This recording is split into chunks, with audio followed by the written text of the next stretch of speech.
नमस्कार मंडळी. नमस्कार. कसे आहात सगळे? तर मंडळी, या आपल्या ताई शाश्वती धानोरकर आणि हे आमचे दादा प्रशांत चौधरी. आम्ही दोघे आपल्या या सर्वांच्या आवडत्या आणि आपण वर्षभर ज्याची वाट बघत असतो अशा महाराष्ट्र मंडळ कथाला प्रस्तुत लतामयी महाराष्ट्र वसंतमयी उत्सव चैत्रमास 2025च्या या कार्यक्रमात आपले सर्वांचे सहर्ष स्वागत करतो.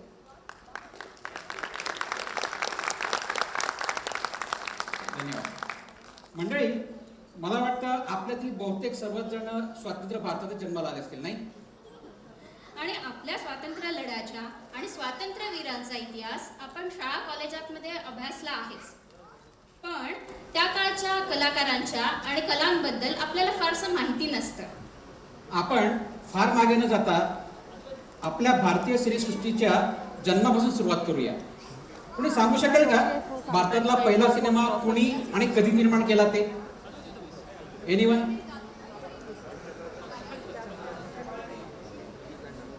दादासाहेब फाळके कुठल्या साली? हरिश्चंद्राची फॅक्टरी कुठल्या साली?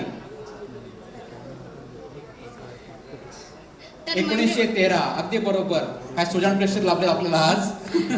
तर मंडळी, राजा हरिश्चंद्र हा पहिला मुखपट, म्हणजे त्यात ना कुठले गीत, ना कुठला संवाद, ना कुठले संगीत. त्यानंतर यात पौराणिक आणि सामाजिक अनेक मुखपटांची भर पडत गेली. त्यानंतर 1931 साली आपल्याला पहिला बोलपट आलम आरा मिळाला आणि आपल्या चित्रपटांना कंठ फुटला. त्याच काळात 28 सप्टेंबर 1929 साली इंदोर येथे आई शेवंती उर्फ सुधामती आणि मास्टर दीनानाथ यांच्या पोटी गानसम्राज्ञी, गानकोकिळा अशी बिरदावली लाभल्या आणि भारतरत्न लता मंगेशकर यांचा जन्म झाला. आता त्यांचा जन्म जरी इंदोर येथे झालेला असला तरी त्यांची खरी कारकीर्द बहरली ती महाराष्ट्रातच. आणि म्हणूनच लता मंगेशकर म्हणजे महाराष्ट्र आणि महाराष्ट्र म्हणजे लता दीदी हे अतूट समीकरण तयार झालं.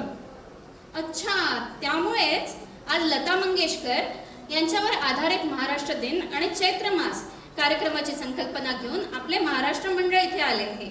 पण मग या चैत्र मासाचा काय संबंध? तर सांगतो. वडिलांच्या अकाली निधनाने कुटुंबाची जबाबदारी देवण्यासाठी लता दीदींना 1942 साली घराबाहेर पडावं लागलं. अर्थात छोटीशी एक भूमिका साकारून पडद्यावर त्यांचं गायलेलं पहिलं गीत होतं नटली चैत्राची नवलाई आणि चित्रपट होता पहिली मंगळागौर. आता समजलं? हो, समजलं. हा मंडळी, 1942 मध्ये दुसऱ्या महायुद्धाचा काळ आणि त्यानंतर त्याच धामधुमीनंतर भारताला स्वातंत्र्य मिळाले ते 1947 मध्ये. आणि फाळणीच्या जखमांवर फुंकर घालत आपल्या नवीन भारताची अडखळतच तयारी सुरू झाली. पण यामध्ये एक उत्तम प्रतिभावंत गायिका म्हणून लता दीदींचा प्रवास मात्र दमदारपणे सुरू झाला होता. आता तात्पुरती इथेच थांबतो, कारण पुढचे सादरीकरण आपले कलाकार आतुर आहेत तुमच्यासमोर सादर करायला.